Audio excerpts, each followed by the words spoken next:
दोस्तों, हमारे भारत में हमारी नई जनरेशन अपने सपने को पूरा करने के लिए शुरुआती दिनों में इन्वेस्टमेंट को लेकर काफ़ी एक्साइटेड रहते हैं। इंटरनेट के विस्तार और मार्केट के बारे में अवेयरनेस की वजह से कैपिटल मार्केट में नए इन्वेस्टर्स डे बाय डे बढ़ रहे हैं। ज़्यादातर भारतीय म्यूचुअल फंड को शुरुआती निवेश का जरिया बना रहे हैं। इसमें आप सिस्टमैटिक इन्वेस्टमेंट प्लान, जिसे हम SIP कहते हैं, और लंप सम यानी एक मुश्त, दोनों तरह से निवेश कर सकते हैं। अगर इन्वेस्टर अपने म्यूचुअल फंड इन्वेस्टमेंट ऑप्शंस के बारे में श्योर नहीं है तो बाजार में मौजूद ऑप्शंस के चलते डिसीजन लेना बहुत डिफिकल्ट हो जाता है।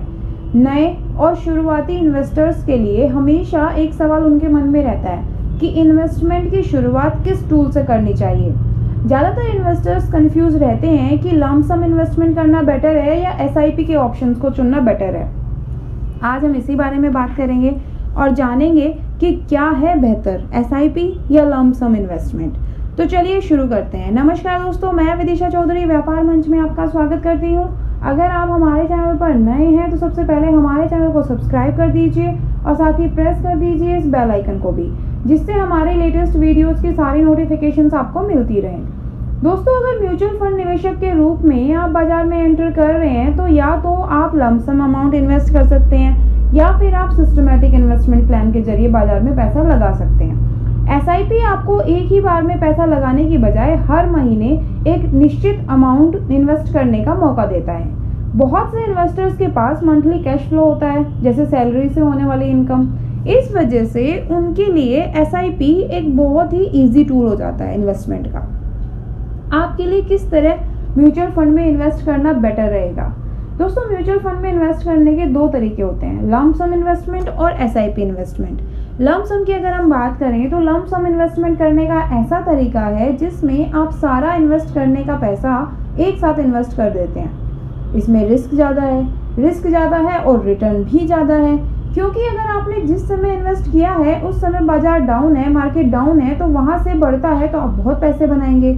लेकिन अगर आपने जब इन्वेस्ट किया उस वक्त बाजार ऑलरेडी मार्केट अपने हाईएस्ट लेवल पर चल रही है तो वहाँ से नीचे गिरती है तो आपको लॉस भी बहुत हो सकता है। इस चीज़ से बचने में SIP आपकी हेल्प कर सकता है। SIP की अगर हम बात करें तो सिस्टमैटिक इन्वेस्टमेंट प्लान एक ऐसा तरीका है जिसमें आप अपने इन्वेस्टमेंट के अमाउंट और इन्वेस्टमेंट की ड्यूरेशन डिसाइड करते हैं और फिर उसी फिक्स्ड इंटरवल में आप इन्वेस्ट करते रहते हैं। जैसे कि आपने डिसाइड किया कि आप हर महीने 10,000 रुपये इन्वेस्ट करेंगे।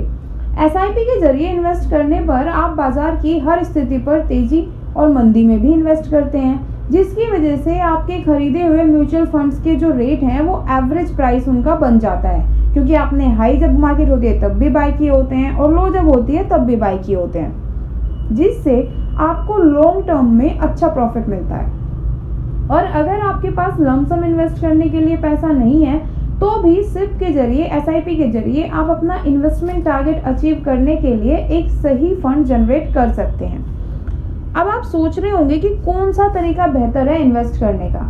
दोस्तों, हकीकत तो ये है कि ये दोनों ही तरीके अच्छे हैं, दोनों ही टारगेट्स को पूरा करते हैं। इसीलिए आपका टारगेट क्या है उसी को ध्यान में रखकर इन्वेस्टमेंट के ऑप्शन का फैसला करना चाहिए। आइए अब जानते हैं कि किसके लिए लंप सम इन्वेस्टमेंट बेटर होगी। दोस्तों, ऐसे इन्वेस्टर जो मंथली, क्वार्टरली, छमाही या सालाना कंट्रीब्यूशन को लेकर श्योर नहीं होते, वे नॉर्मली लंप सम इन्वेस्टमेंट का रास्ता चूज करते हैं। इस तरह के इन्वेस्टमेंट के लिए बड़े अमाउंट की ज़रूरत होती है, जिससे कि बाजार से रिटर्न भी अच्छा मिल सके। लंप सम ऑप्शन आमतौर पर ऐसे इन्वेस्टर चुनते हैं जो रिस्क से बचना चाहते हैं, क्योंकि उनका मानना है कि बाजार से उन्हें ज़्यादा से ज़्यादा रिटर्न मिलेगा, क्योंकि उन्होंने सारा पैसा एक साथ लगा दिया है। सिस्टम की डायनामिक्स को समझने के लिए थोड़ी जानकारी आपको होनी चाहिए, क्योंकि शेयर मार्केट में जब गिरावट का दौर होता है तो लोग अपने लंप सम पैसे को म्यूचुअल फंड में डालना पसंद करते हैं। ये उन इन्वेस्टर्स के लिए एक आदर्श ऑप्शन माना जाता है जिनकी इनकम तो बहुत होती है लेकिन फिक्स नहीं होती, अनियमित होती है, इर्रेगुलर होती है। जैसे कभी तो आपकी करोड़ों की आमदनी हो गई, कभी लाखों की हो गई और कभी उससे भी कम हो गई। बिजनेस हो गया, कंसल्टेंसी मैनेजमेंट प्रोफेशनल्स हो गए, जिनको अक्सर फीस और कॉन्ट्रैक्ट के मामले में एक बार में ही पेमेंट मिल जाती है, ऐसे लोगों के लिए lump sum investment better option है। जबकि SIP में ऐसा नहीं है। तो इस तरह के इरेगुलर इनकम साइकिल वालों के लिए लंप सम इन्वेस्टमेंट ज़्यादा बेटर है। आइए अब जानते हैं कि एसआईपी किसके लिए बेटर है। दोस्तों, एसआईपी के मामले में इंक्रीमेंटल इन्वेस्टमेंट प्रोसेस चलता है जो इन्वेस्टर की एवरेज कैपेसिटी को ध्यान में रखता है। मंथली इनकम वाले व्यक्ति नियमित रूप से निर्धारित अवधि के लिए एसआईपी में कंट्रीब्यूट करने का डिसीजन ले सकते हैं। ये कंट्रीब्यूशन 500 रुपए की बेश राशि से शुरू होकर दैनिक, साप्ताहिक और मासिक आधार पर हजारों रुपए तक हो सकती है।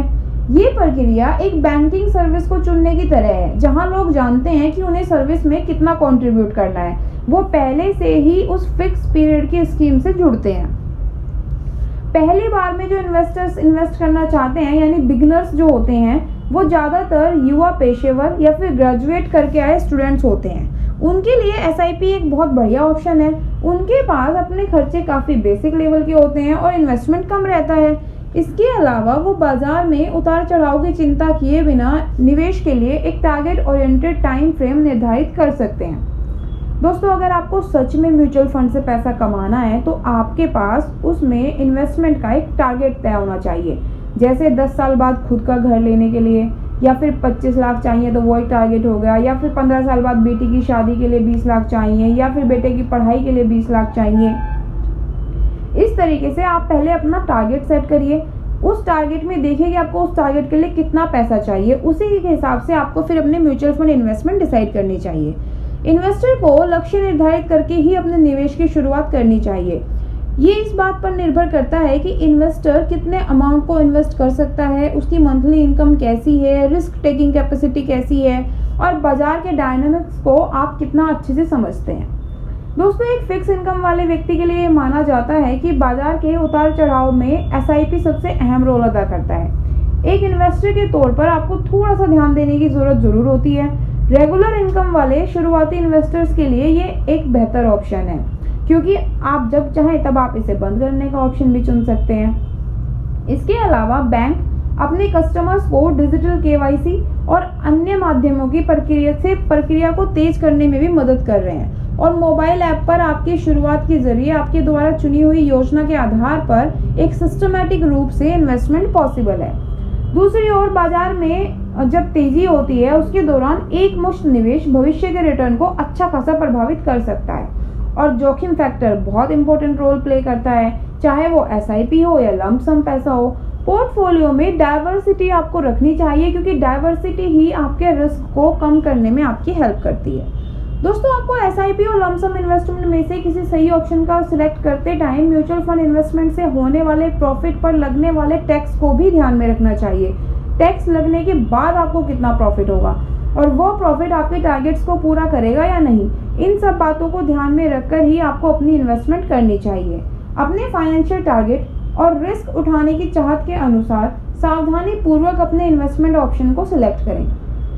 म्यूचुअल फंड में पैसे इन्वेस्ट करने से पहले अगर हो सके तो अपने इन्वेस्टमेंट एडवाइजर से कंसल्ट जरूर कर लें, उसी में बुद्धिमानी है। या फिर आप सिप से शुरू करिए, एसआईपी से शुरू करिए, थोड़े अमाउंट से शुरू करिए। धीरे धीरे जब आपकी मार्केट की थोड़ी समझ बढ़ने लगे, उसी अकॉर्डिंग आप अपनी इन्वेस्टमेंट बढ़ा सकते हैं। तो दोस्तों, उम्मीद करते हैं कि अब आपको समझ आ गया होगा कि आपको अगर म्यूचुअल फंड में इन्वेस्टमेंट करनी है तो सिप में करनी है या लंप सम करनी है। इसके साथ साथ ये भी उम्मीद करते हैं कि आपको हमारी आज की वीडियो अच्छी लगी होगी, तो इस वीडियो को ज़्यादा से ज़्यादा लाइक कर दीजिए, अपने दोस्तों के साथ भी शेयर कर दीजिए। एंड हाँ, अगर आपने अभी तक हमारे चैनल को सब्सक्राइब नहीं किया है तो जल्दी से सब्सक्राइब कर दीजिए। Thank you.